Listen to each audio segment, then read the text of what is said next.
suis Rémi Fauchereau, j'ai fait 2 ans de médecine, j'ai fait 2 ans de biologie à l'Université des sciences de la vie et de la terre et j'ai fait une formation de technicien biologiste en 3 ans pour être technicien de laboratoire en biologie médicale.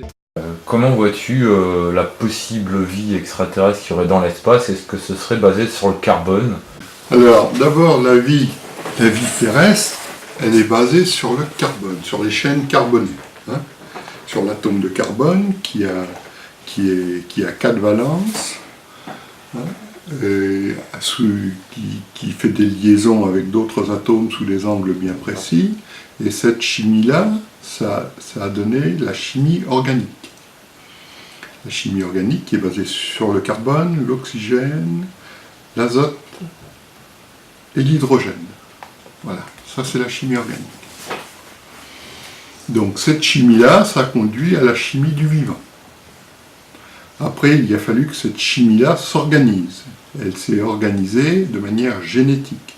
Et c'est là qu'on arrive aux structures d'ADN, d'ARN, d'acide désoxyribonucléique et d'acide ribonucléique, qui sont des informations qui sont contenues à l'intérieur du noyau, de la cellule, de chaque cellule, et qui font vivre la cellule et qui les font se diviser et donner d'un organisme unicellulaire à un organisme pluricellulaire. Et donc, nous, on est composé de cellules différenciées, et ça peut donner n'importe quelle forme de vie, mais toutes ces vies sont basées sur la chimie du carbone au départ.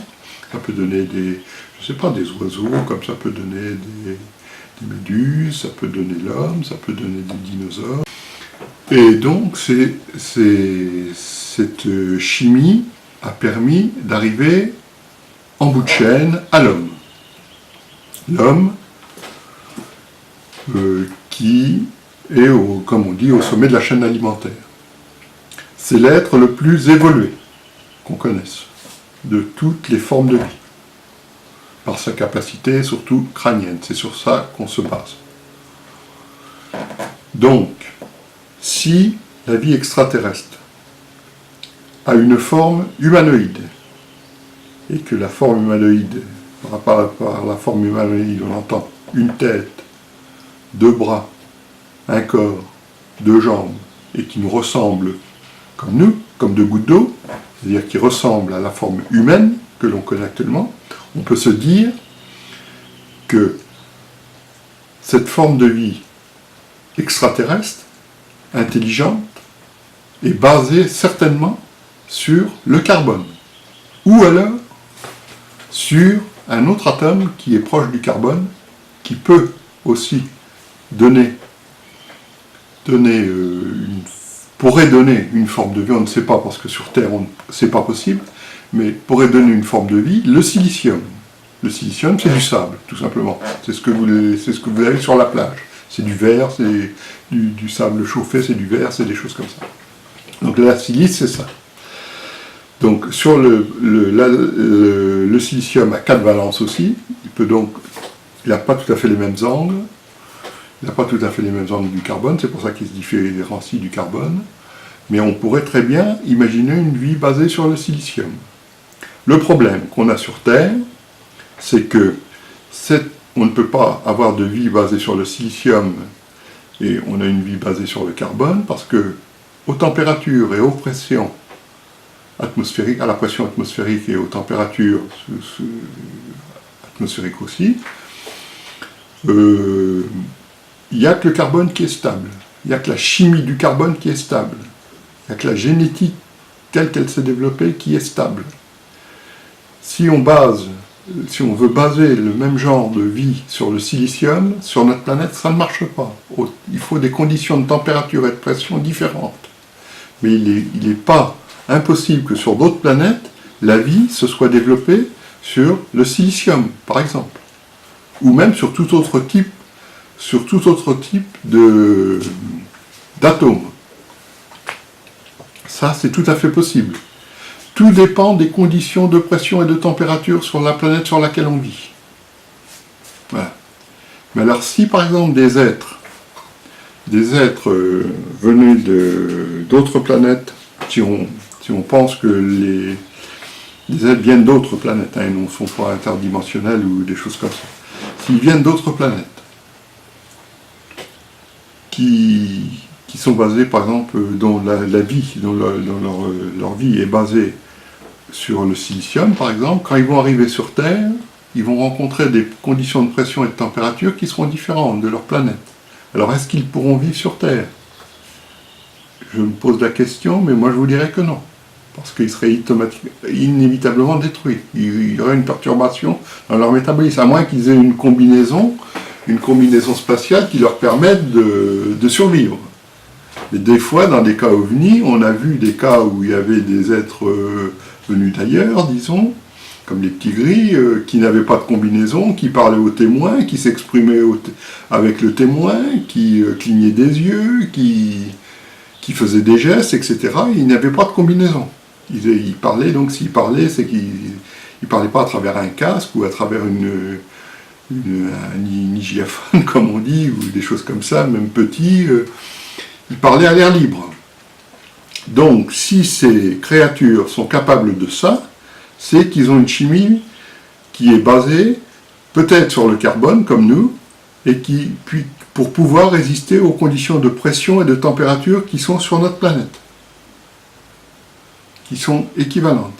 Donc, ça voudrait dire, en généralisant, que s'il y a la vie sur d'autres planètes, pour que d'une part ils nous ressemblent, pour que d'une part ils viennent nous visiter, et qu'ils puissent, comme on le dit, s'exprimer à l'air libre, comme dans certaines rencontres rapprochées du troisième type, où ça a été signalé, ça veut dire qu'ils sont basés sur la chimie du carbone.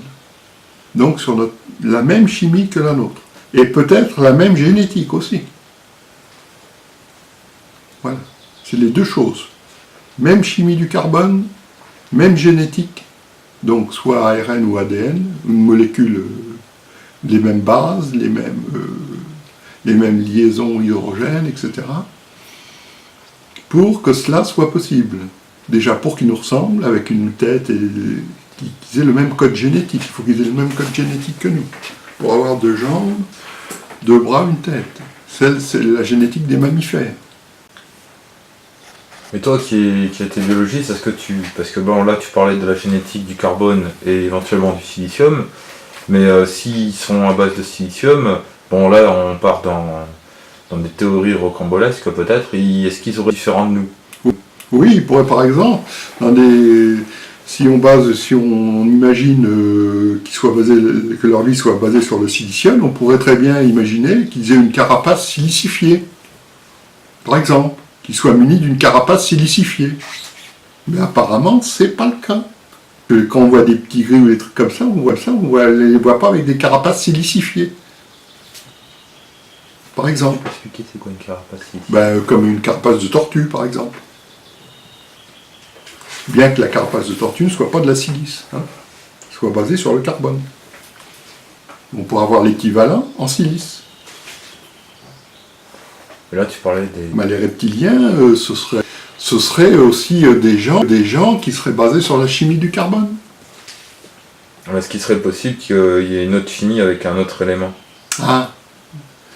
On avait pensé au silicium sur Terre, en disant, on avait fait des essais en laboratoire, et on avait vu qu'à cause des conditions de pression et de température c'était pas possible. Ça, c'était ce que j'ai appris dans les années 70. Je ne sais pas depuis si on a essayé avec d'autres éléments. Ce serait intéressant de le savoir. Mais on pourrait très bien s'imaginer qu'une vie, par exemple, basée à partir d'autres atomes que le carbone, puis développée, là encore, sous certaines conditions, sur certaines planètes. C'est une théorie. Ça, c'est de la théorie. Mais là, actuellement, sur Mars, en fait, les scientifiques cherchent de la vie basée sur le carbone. Oui, c'est ça, oui. Parce qu'on estime que c'est la seule possibilité d'avoir une information génétique telle qu'on la connaît pour nous.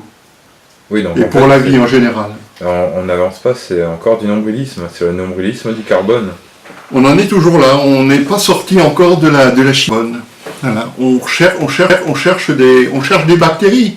Qu'est-ce que vous avez entendu là quand on a parlé de la vie sur vie? C'est peut-être une bactérie, c'est peut-être un virus. Si on emploie ces termes-là, on emploie des termes terrestres. Donc, si on emploie des termes basés sur la chimie du carbone. Une bactérie, si on parle de bactérie, c'est forcément basé sur la chimie du carbone. Comme si les scientifiques ne pensaient qu'à une seule chose, la vie, d'accord, sur d'autres planètes, mais à condition qu'elle soit basée sur la chimie du carbone. Comme on va dire, la vie sur une autre planète, d'accord, à condition qu'il y ait de l'eau sur la planète. Et parce que, justement, la chimie, s'il n'y a pas d'eau, il ne peut pas y avoir de chimie du carbone. Alors que peut-être c'est totalement différent. Et peut-être que c'est totalement différent.